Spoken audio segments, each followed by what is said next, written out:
حين يحين وقت رزقك سيأتيك الله بأسباب عديدة،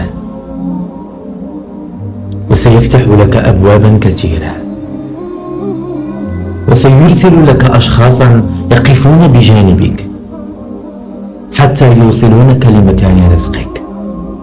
ستستعجب كيف كانت الأمور من قبل صعبة جدا، وكيف أصبحت الأمور الآن سهلة وميسرة.